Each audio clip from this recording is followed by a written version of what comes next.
It's been an absolutely wonderful sporting weekend.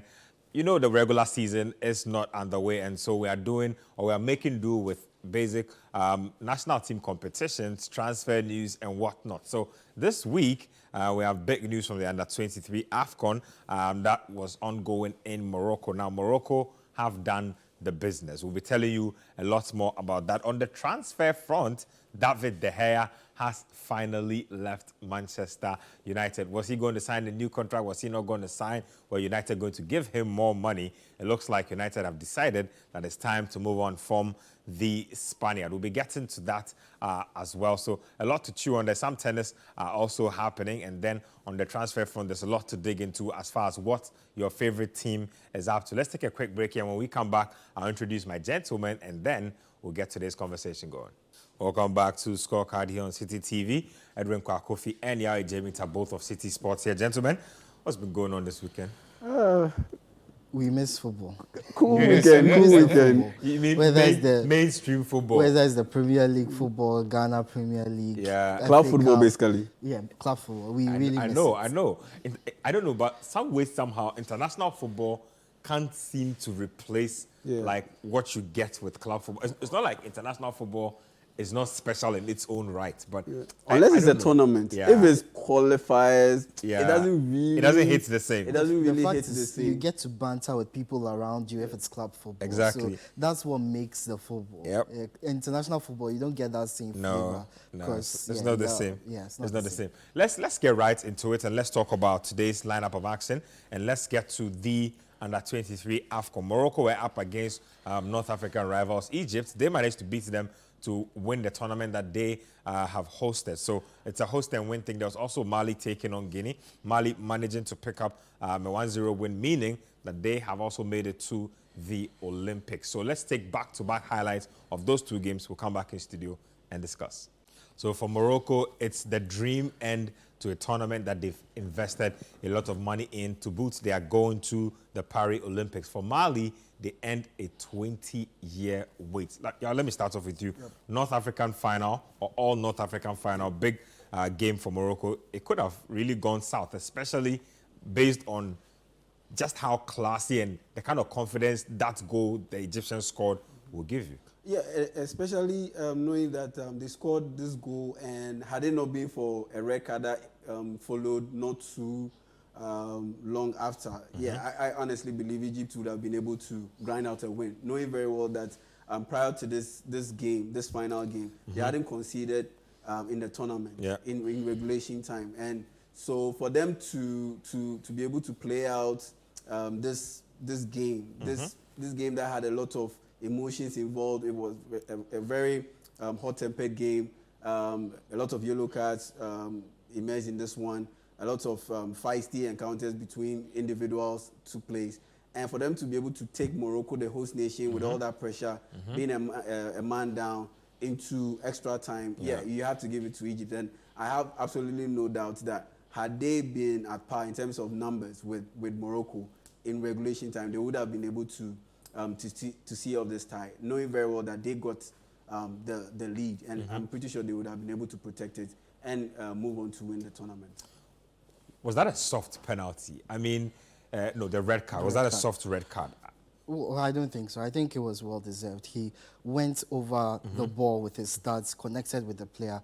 Very dangerous. This could be a career-threatening injury if it connects in the right spot. And I feel the VAR did well to see it and tell the referee to go and take a look at it. Well, in most games, you hear the saying that it will be decided by a moment of madness or a moment of magic. In this game, we saw both in the game. The moment of magic with Egypt's goal, moment of madness with the goalkeeper of Egypt missing that free kick.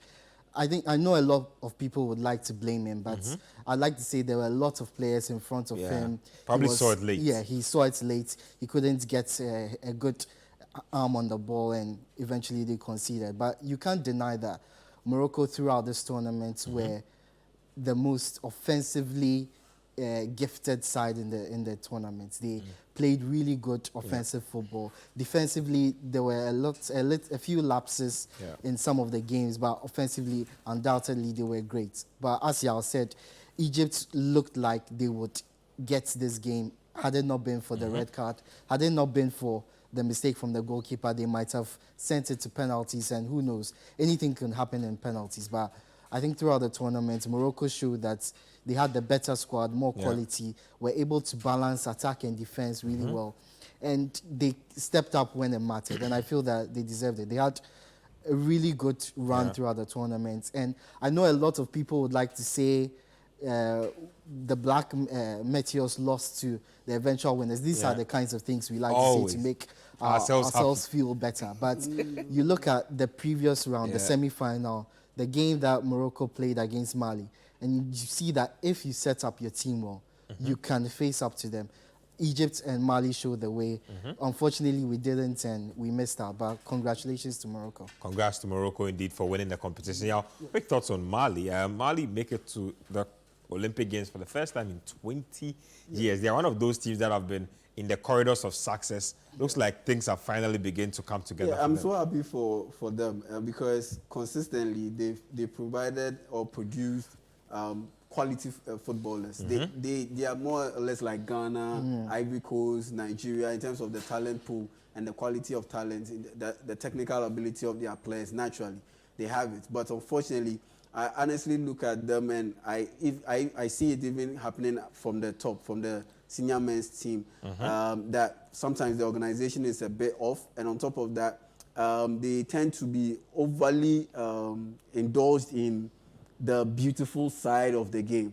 They like a little bit of ruthlessness to their game, a little bit of edginess to their game. And for me, I think that's what they brought to this tournament, and they managed to show it. They showed it in that semi-final against Morocco and took them to the penalty shootout. So honestly, now that they've been able to merge the quality, the beautiful football, that technical football that they play naturally with organization and a little bit of ruthlessness with their game plan, I'm happy they've been able to put it all together and make it to the Olympics next year.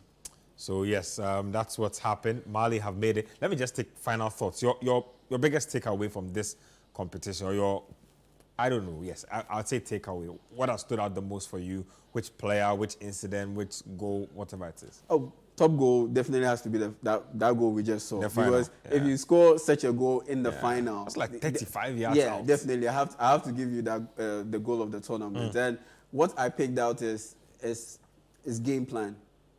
The game plan of the teams that made it all the way to the final round were on point. Egypt knew very well right from the get-go that offensively they couldn't go boot for boot with Morocco. So they stuck to their game plan, relied on their biggest strength, which is their defense. And like I said, before their final game, they hadn't considered a goal in regulation time. Yeah. And they relied on the counter-attack. Before they scored that goal, they had 2 chances on the counter-attack. And the way they pressed the Moroccans while they tried to play out from the back, it was just on point. Their organization was just phenomenal. And you look at the Moroccans on the other hand, typically they would attack from the wings. They did that in multiple phases, but they also showed that they can play through the middle and carve teams up like they did against Ghana. So honestly, I look at the game plan, and I've already spoken about what the Malians did. So it's all about the game plan and the execution of the game plan, knowing very well that they've worked it over and over again. If you look at that free kick routine, that set up the winner. Ghana, how many times do we have similar free kick or set piece situations? And we consistently mess it up because we do not take it seriously. We do not practice over and over again during training sessions. So it's all about the game plan, mastering it and executing it when it matters most. Well, Morocco definitely mastered their game plan, executed to perfection. They hosted and won. I'm sure their king will be very, very happy. Let's talk about the WAFU Zone B Under-20 men's tournament that's happening. It's a qualifier for the African Under-20 Championship. Samuel Boydu is in charge of that team. They were mired in some controversy because the squad list was actually not coming out. Eventually, it was released. They played their first game against Niger.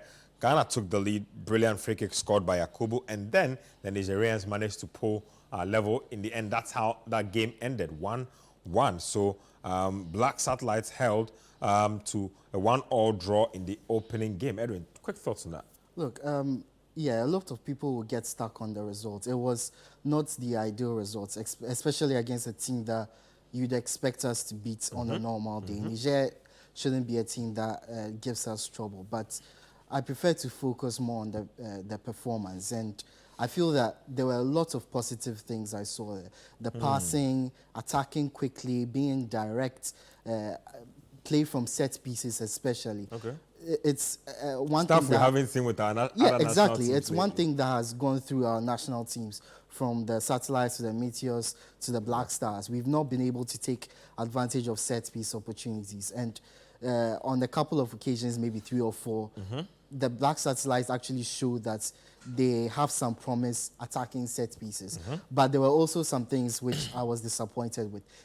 We were okay on the offensive bits, but defending set pieces was a problem for us. And defending balls, aerial balls into the box. Anytime there was a cross, anytime there was a corner or a free kick into the box, we struggled to deal with it. And I think that's what resulted in the equalizer for Niger. We failed to deal with a play down outside. And that's another thing that has gone through our teams. Our defensive play on the laterals, the wing backs, the full backs, whichever we decide to play, is very inadequate. Either we don't get support from the wingers, they don't come back to help out the defenders, or the defenders themselves aren't disciplined enough, throw themselves into tackles and lose their markers pretty easily. And unfortunately, that is what cost us in this game. The result wasn't ideal, but I feel there are a lot more games for us to build ourselves, rectify but we need to deal with defensive work down the laterals and also work on our set pieces defensively. I dare say that I think that as Ghana, I think we have a lateral defense problem across all our national teams, because I'm looking at the Black Stars and I'm asking myself, when was the last time, if you take away John Paintil, who locked down a spot in the Black Stars right back spot for multiple years and was consistent. Harrison Affo came in. In fact, you take away Harrison Affo and we've been chopping and changing in that position. Same with the left back position. Baba Rahman comes in, doesn't really work. Kojo Asamoah has played there. We've had Gideon Mensah play in there. Patrick Pozo has played there. At a point, David Addy tried a bit. There was Daniel Opare for right fullback. We had so many players. It's been a very interesting position for the national team. But again, we considered very late. We considered very late. Lack of concentration. Exactly. Again, it's something we've been dealing with. I mean, where does it stop? Because it looks like it will cost Ghana a lot more pain if we don't look at this and address this once and for all. I think we should introduce mental exercises to our players to battle mental fatigue, because if you run around, chase the ball, go up and down the field, you get tired, and the brain also gets tired. And once the brain gets tired, then that's when you start to lose concentration, because look at how we considered that equalizer. A simple clearance would have done the job, but the left fullback dilly-dallied and pushed over the ball, and he lost possession. Then the ball got swung into the box, and the defender failed to properly clear it with his head. And that's what led to the Nigerians getting the chance. Look at this. You see, he allowed the ball to bounce. He couldn't clear the ball, and he just slammed the ball into the net. So honestly, this is clearly an example of mental fatigue and nothing else. So I think we should try and incorporate mental exercises to our players to be able to battle this. Do we get through this in the next 2 games left? You have your doubts? Yeah, because you clearly have your doubts. Yeah, because you are playing against Burkina Faso. They beat La Côte d'Ivoire, the host nation. Burkina Faso have been a thorn in our flesh for as long as I can remember. It's quite tough. But I wouldn't be surprised if we draw with Burkina Faso and manage to beat Côte d'Ivoire. For Côte d'Ivoire, because they are a host nation, I wouldn't be surprised if we get 3 draws and qualify to the next stage. I wouldn't be surprised if we get 3 draws and qualify to the next stage. Based on what I saw in the first game, I feel there's a chance that we we'll go through the next 2 games and win those. If only we deal with our defensive issues. Those are the only parts of our game that I felt were deficient against Niger. Once we deal with that, we have a solid chance of making it through to the AFCON. Okay, so that's what's going on with the Wafu B boys under 20 AFCON qualifiers. So Ghana drawing 1-1 with Nigeria. Do send in your messages. I'll have the text and WhatsApp lines on your screens there. Yes, so you can see them there. Send us your messages. If you're also sending us stuff via social media, use the hashtag Scorecard. Let's take a quick break here. When we come back, we'll get to some international stuff. David De Gea departing Man United. We'll get into that as well. The debate about the modern day goalkeeper. And also we have a very interesting topic to discuss, Erling Haaland and the emergence of the traditional number 9. So remember that, I think before Erling Haaland emerged and blew everybody out with his goal scoring, Robert Lewandowski and a couple of others were just about the last of a dying breed. Is Haaland going to cause a change in the culture? I see going to cause teams to recalibrate how they play the game. We'll talk about that and a lot more on the show. Stay with us on Scorecard. Welcome back to Scorecard here on Citi TV. Jamie Ta and Edwin Kwakofi in the studio. Guys, let's talk about David De Gea. I've followed the conversation on it. There are those who feel like United have not done right by him. Bruno Fernandes posted a message that I found interesting. He says that De Gea's departure should have been in front of a stadium full of people at Old Trafford where he could have said his goodbyes properly. It didn't happen. He's a free agent now. Highest paid goalkeeper at the time of his exit. 12 years, it was a 545 appearances. I hear 129 clean sheets. Paid his dues, only 1 Premier League title to show for it. But let's talk about the legacy of De Gea. First of all, did you think that he would be leaving United under these circumstances? Is this also the right time to be departing? Is it the right time to be departing? No, because I see him having a lot of years at the top level. How old is he now? 33? 33, yeah. And for a goalkeeper, you know, they can... Those are prime years. Yeah, they can still be at the elite level till like 36, 37.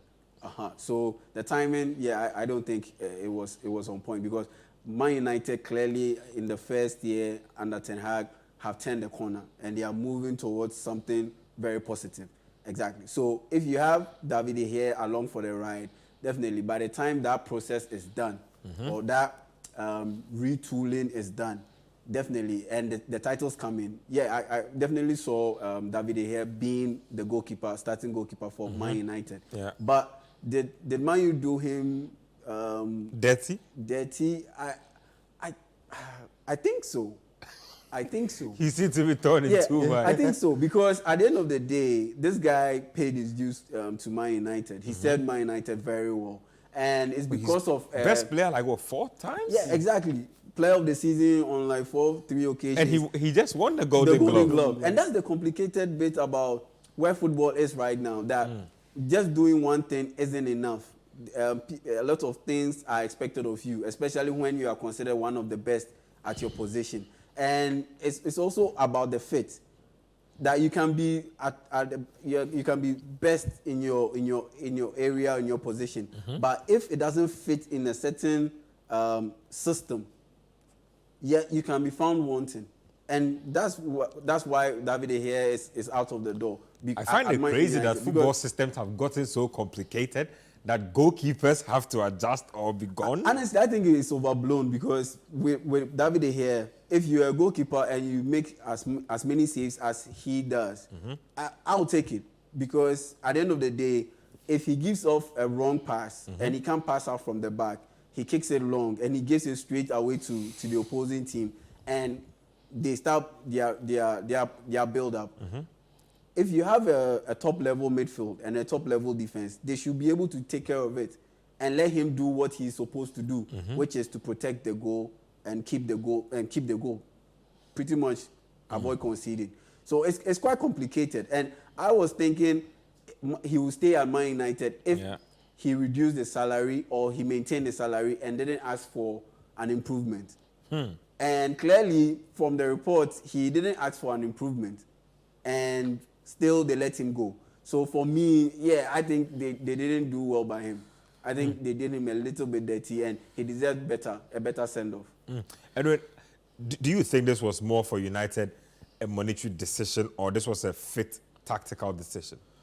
Well, I think it was a mixture of both. There's one thing that you always say, that if you're a goalkeeper, your primary task is to save balls.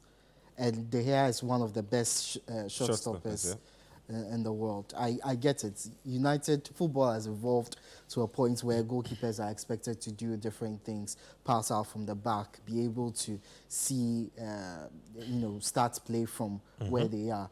I get it. But De Gea, over the years, has been basically the savior of Man United. The number of points he has saved for Man United with his late saves, fantastic saves, it's uncountable. Liverpool fans will testify. Yeah, and there are a few times where he's made mistakes, but I am one person. That's every goalkeeper. Yeah, that's every goalkeeper. I'm one person who allows mistakes, not on a consistent basis, but you are allowed one mistake every few weeks, and that's De Gea for you. And I get anytime he makes a mistake, there's always this social media campaign from fans that, look at him, here he goes again. And then suddenly all the saves that he's made, every single point that he saved for Man United goes out the window. Everyone seems to forget about it. And I feel that he's been done really dirty here. He wanted to stay at the club. Obviously, he wanted to stay at the club. The manager seemed to want him at the club. A lot of the players do like him as well. So it's pretty surprising to see how he's being treated. You don't think Ten Hag changed his mind about De Gea based on the final games of the season? Look, Ten Hag has his favorites. He likes Onana because of his style of play. They've worked together before. They worked together before. Onana is one goalkeeper who can start play from defense. He knows how to pick a pass. He's very comfortable on the ball. And that's something De Gea isn't. But losing a shot stopper like De Gea in favor of someone who is not Premier League proven, he's a good goalkeeper, I understand that. But the demands of the Premier League, the pressure that comes with playing in the Premier League, is not something that... Ask Eduard Mendy and Kepa. They'll tell you about it. You mentioned Erling Haaland being bringing back the old school strikers. Now, the goalkeepers, that breed, that line of breed is also dying out because... Like shot stopper only type David of goalkeeper. David De Gea, Jean Oblak, they are considered line goalkeepers. Yeah. Now they are considered line goalkeepers. They are not considered ball-playing goalkeepers. And now the ball-playing goalkeepers are in vogue. And so they are also being weaned out of the system. Because if David De Gea, a top-level goalkeeper, can be weaned out of the system at Man United and at Spain because he's no good with his feet. Yeah. And he's losing his position to Unai Simon because of his inability to pass out from the back, then it's a bigger issue that goes beyond David De Gea looking in the national team instead of David De Gea. Which De Gea is a much better goalkeeper than Kepa. I do like Kepa, but De Gea is a much better goalkeeper. So it's surprising to see him frozen out of national team and club football as well. But that's what football is right now. People just don't understand or want the traditional ways anymore. And we'll go into that discussion. Let's even stay with the discussion now. Possible destinations for De Gea.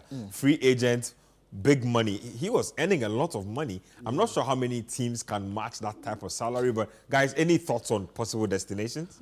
Saudi Arabia seems like the most likely destination or the most obvious destination. Well, he will get a good payday. He goes there, they won't bother too much about passing from the back. Exactly. He's a high-profile goalkeeper. He elevates the standard of their league a lot. And, I think he would definitely look at that opportunity to go in with a number of players from Europe who are heading over there and see that, okay, I'm still going to be playing with a number of top-quality players. There'll still be attention on me.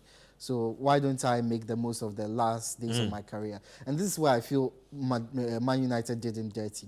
This goalkeeper could have moved on to better things. There was a point where he was considered the best goalkeeper in the world, and he was very highly sought after. A few minutes away from a move to Real Madrid. It was a fax machine. And who knows where his career would have gone at Real Madrid. He might have gone to another level. He probably have multiple Champions Leagues by now. Multiple Champions Leagues by now. He leaves United as a one Premier League winning goalkeeper, and Yeah. I feel that That's one Europa League. Probably and one FA Cup in there a couple somewhere. of Carabao Cups. I feel that United have done him really dirty. De Gea could definitely have had more. I think it's too soon for him. I think the Saudi move is too soon for him. I wouldn't be surprised if he goes to Spain and ends up at Where Real specifically? Sociedad. Like Do they have that kind of money? No, like he cuts down a little bit on the salary. I don't think De Gea is interested in cutting down his salary. Because if he doesn't cut down on his salary, which team is he going to go Sit tight to? and wait because for the Arabs to call. At the end of the day, all the teams that can afford him have a goalkeeper in place. Yeah. They have a goalkeeper in place. You look at Chelsea could pick him up. They could pick him up, but at the end of the day, Kepa is better with his feet than David De Gea, and Pochettino is also he's also in love with those kind of goalkeepers. Look at Spurs. Spurs might also look at picking him up. Yep. Spurs, Lloris is really old. Yes. Yeah, and Spurs need a goalkeeper. A goalkeeper from the Italian Serie A. I think they signed him from Empoli. So yeah, they might want to get into the David De Gea business and see him as an upgrade over him. But yeah, it's very tough seeing him playing for another team. Maybe what?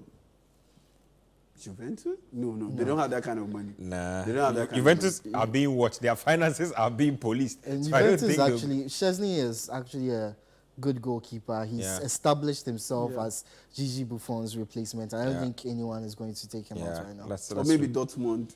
I don't think he'll go to Germany. I think he'll go to Spain. Very interesting thoughts. Guys, let me ask you guys out there, where do you think David De Gea will go? Or where do you think is an ideal destination for David De Gea? Some messages have come in. Let me read those really quickly. This one here says that King Selassie from Adenta says there was a time our entire problem at United was Lukaku's first touch. There was a time our major problem was Ronaldo not allowing attack to flow. He just scored. The last scapegoat was just saving shots, but he doesn't pass well. We need a new one. Who do we suggest? United fans don't learn. Very interesting. That's a very interesting message there. Looks like Harry Maguire, now the gun will fully turn to Harry Maguire until he leaves. It's fully turned on him right now. Yeah. It's fully turned on him. It's a Capitano coup d'etat. I'm not sure what's going on there. This one here, coming through from Obuo from Tamale, says that modern goalkeeper is no longer one-dimensional. Yes, De Gea has saved United time without number, but the evolution in football, coupled with his inability to learn, has lost him his job, okay? West Ham, Sevilla, and the City finals did him no good. So somebody pointing to instances there. This one here says, Ben, for me, I think it's unfortunate. The De Gea situation is unfortunate that his contract has come to an end, because I doubt he would have been told if he had about 2 years left. But since he's out of contract and the coach prefers someone a bit different, it makes sense that they both pathways. De Gea is way better to settle for. It's way better if he settles for a number 2. I don't think any team will pay anybody £300,000 to be a number 2. That's the thing. He's a free agent, so he can negotiate his instead salary. of a transfer fee. You can negotiate that into. He can negotiate his salary in a different way than you would with a player who is under contract trying to buy his way out of the contract and move to another team. That's how come I wouldn't be surprised if he goes to Spain and goes to a team like Real Sociedad, because they'll be playing the Champions League next season. And Atletico Madrid, they have an established goalkeeper, same as Barcelona and You're actually Real right about Madrid. that. They could give him some decent money. Yeah. David Silva didn't mind going to Atletico. Yeah. That was his hometown club anyway, but a little different with De Gea. Let's move on to another topic before we get to some transfer business. Erling Haaland. So tonight we're just basically discussing the rebirth, or is it a rebirth even, of the traditional number 9. Now, if you watch across Europe and how teams play, most teams have done away with the traditional number 10, and it's eventually done away with the traditional number 9. Most people will play what you call a false 9. Man City, Liverpool, these days even Arsenal try to some extent. But Man City decided to go back in time and pick a tall, bulky number 9 who could also run the show. Let's show you some statistics of what Erling Haaland has been doing and making a claim for the traditional number 9 to come back into fashion. So if you look at his stats from Red Bull Salzburg, 27 appearances, he scored 29 goals and assisted 9 times. So more goals than appearances, dropped some dimes on there as well. Let's check out stats at Borussia Dortmund. Yeah, so when you look at his numbers from Borussia Dortmund as well, 89 appearances, 86 goals, 23 assists. These are crazy numbers for those of you who are watching. And Haaland has always been accused of not being involved enough in the play. 9 assists at Salzburg, 23 at Dortmund. Let's go to the numbers at Manchester City. Yeah, so you have 53 appearances, 52 goals, and 9 assists. Erling Haaland really is in rare air as things stand now. Yeah, let me start off with you. I mean, I mentioned at the start that Lewandowski had been making a big claim for why the traditional number 9 was still in fashion. Some way, somehow, Bayern moved on from him and went all flat, went with all wingers and all false nines. Borussia Dortmund, interestingly, stick with the traditional number 9. They have Sebastian Haller. Yeah. When they don't have Haller, they have Yusufa Moukoko, who can be a blend of a traditional and a false 9. But Haaland is making a big case for teams to go back to playing with a target man. Is this a convincing enough case for teams to go with? Yeah, I think it is. But the point is, they've always been around. They've always been around. The big target men, they've always been around. It's just that the prominence they used to have back in the day has shifted. It has shifted. And it goes back to the genesis of the greatness of Ronaldo and Messi. That these guys were so good that they couldn't be contained on the wings. Yeah. So they had to be drawn a little bit closer to goal, and that changed the whole scope of... I love the point you're making, because, look, for the longest time, I was confused in my mind on if Ronaldo was a winger, if he was a striker, if he was a forward. Same with Messi when Pep took over. Exactly. He used to be a traditional right winger. And then all of a sudden... He moved Eto'o from that central spot to the wing. Yeah. To the wing area. Then he paired him with Thierry Henry. So it was those three in the front. Demolished Real Madrid 6-2. And that was it. False 9. Solidified. Yeah. Established. Spain took it to the Euro 2012, had Fabregas play as the false 9, and that was it. But the big traditional centers or the big traditional strikers, they've always been around. It's just that the prominence has shifted. And now they've been consigned to being defensive kind of strikers. You look at a guy like Mandzukic, for instance, at Juventus. He was forced to play on the left side, doing the dirty work, the hard running, and all those stuff. If you do not have the range to or the ability to pass the ball, then that's what you'll be consigned to do. But you look at guys like Luis Suarez, you look at guys like Lewandowski, you look at guys like Harry Kane, because of their ability to pass, that's why they are still relevant. Otherwise, they would have been consigned to do the dirty work and have the wingers take the shine. And that's what has changed, because now it's all about wingers who can cut infield, because now they are being deployed as inverted wingers. So they are cutting in onto their favorite foot, and they are scoring a lot of goals because that's their favorite foot. They have a better level of efficiency and effectiveness when they move the ball onto that particular foot. And so the traditional strikers, they've been around, and they will always be around. It's just that the level of prominence has shifted. And if you want to be prominent as a central throwback striker, you have to have that ability to drop deep and get assists and be able to play with your back to goal. Because you look at Europe, the top leagues in Europe, Victor Osimhen is a throwback kind of striker. Yep. He excelled. You look at the next generation of players coming through. You look at Benjamin Sesko. Yeah. And Osimhen is another classic example, because Napoli went for the longest time. Lorenzo Insigne, Dries Mertens never went with a traditional forward until they bought Victor Osimhen. And then he's shown them that maybe there's something actually and it's the same, in here. You look at just a quick one. Look at Olivier Giroud, for instance. He's always been slandered that you are not doing this, you are not doing that. But look at the work he did at the 2018 World Cup. He didn't score a goal. He got just one assist.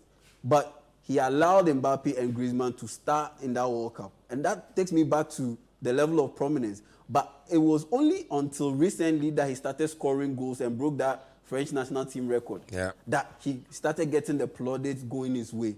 So they've always been around. They've always stuck to their jobs and their roles. But it's just that the level of shine and prominence has shifted from strikers to wingers. Because you look at Harry Kane.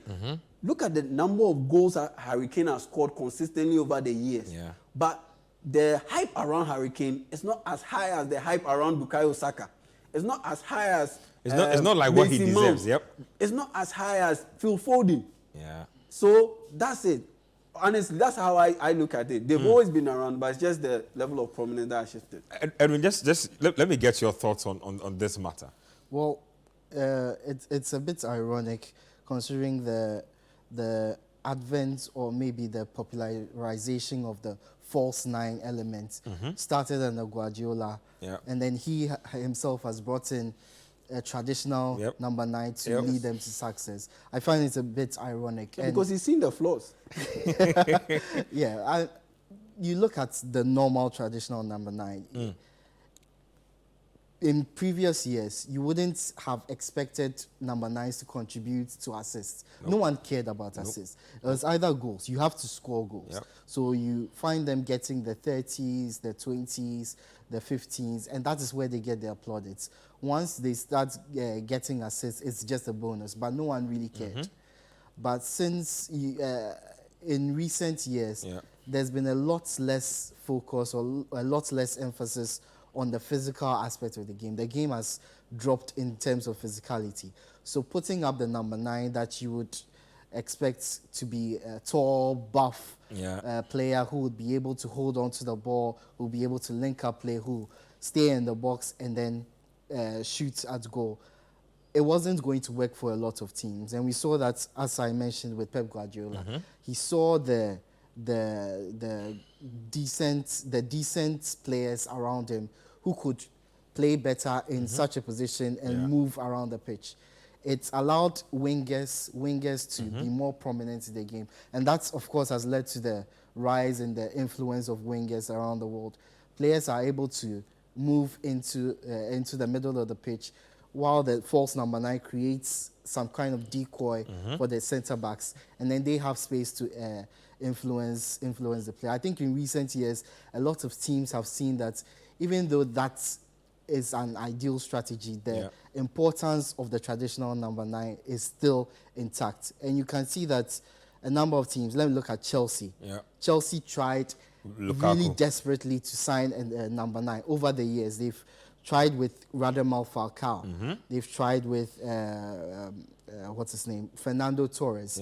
They've tried with Lukaku, tried with Morata, because they understand that it's important for you to have a player who can finish, a player whose specialty is finishing, a player who knows how to move into the box, a player who can handle tough defenses, a player who can hold on to the ball and relieve pressure on your team when things aren't going well defensively. And a lot of teams have gone for that. United themselves are looking for one. But Liverpool went in for Darwin Núñez. But previously, they went for Lukaku. They tried to sign Morata.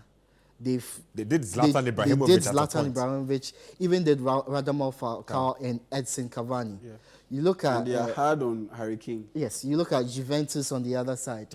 They went in for Vlahovic because he's that type of player who stays in the box, who knows how to find his way to go. A lot of teams see the importance of that number 9 because you can have the most skillful players on the pitch, but it's important to have that physicality. And Erling Haaland has proven that. He's a striker who stays in the box, limited touches, but he knows his way to go. He beats defenders with his strength, with his size, with his speed, and with his height. And I think more teams will start looking for strikers like him. He talked about Schick, you talk about Sesko, there's Schick. There's a number of players that teams, Osimhen as well.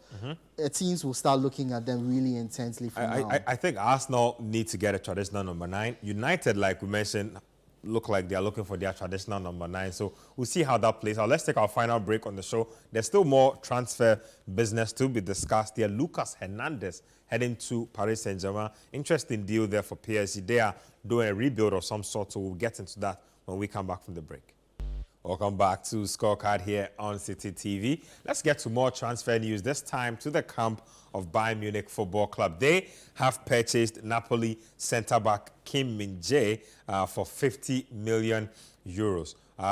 No, not Lucas Hernandez, that's Lucas Hernandez. Well, let's just do both, as I have that bureau already. So Lucas Hernandez has joined PSG. He's completed his move, I believe, from Bayern Munich. So that's him over there. Just snap thoughts, Edwin. For those who don't know Lucas Hernandez, some people tend to confuse him with his brother. His brother, yes. What kind of player is he?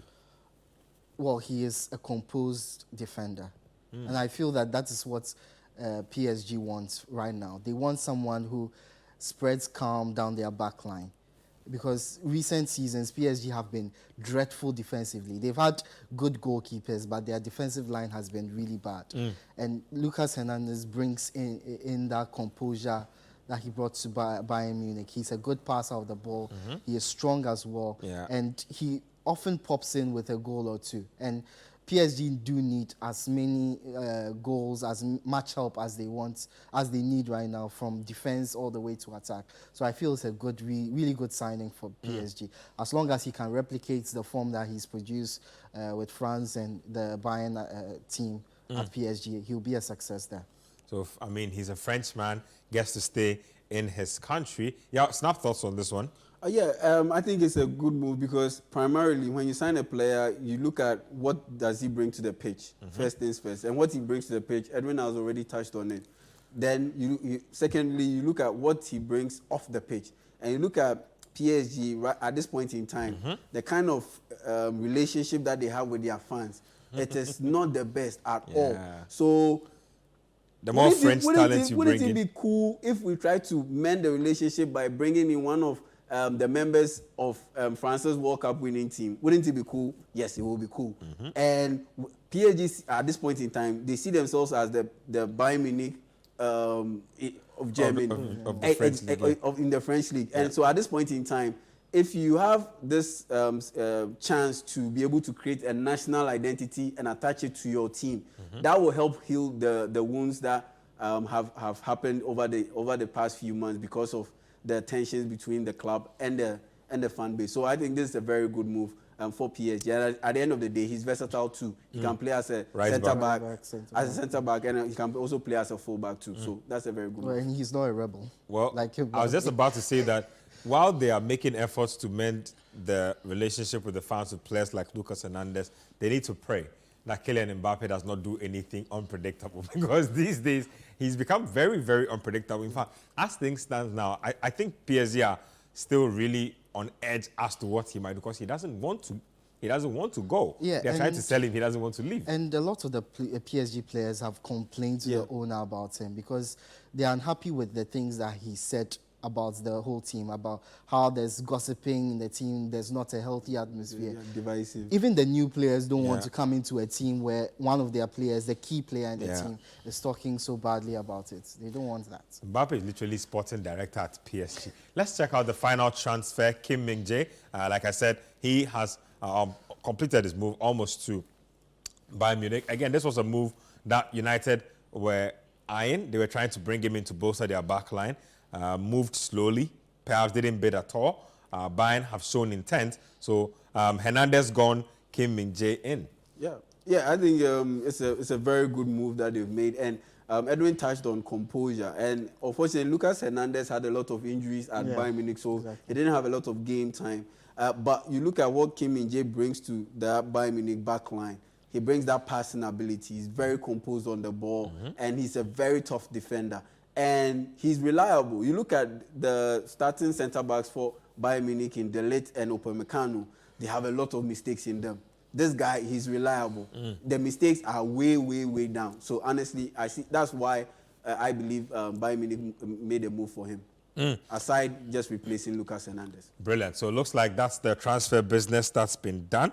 Let me read one more message, and then we will bring the curtain down on tonight's show. This one says, good evening, guys. As a Liverpool fan, I remember countless times De Gea has saved Man United with his legs against Liverpool. I remember too. You think a goal or a ball is headed in, out pops the De Gea foot out of nowhere, saves the shot. So, yes, I know how you mean. I know what you feel as well. But United say that they are moving him on 12 years. He's paid his dues. Played with Sadiq Adams at the Atletico Madrid Academy. Very interesting story Sadiq tells about De Gea. But thank you very much, Edwin. Thank you, Yao. Thank you guys out there for doing the viewing. Thank you guys for sending in messages. It's been absolutely wonderful coming your way with the show. Same time next week, Scorecard will be back on your screens.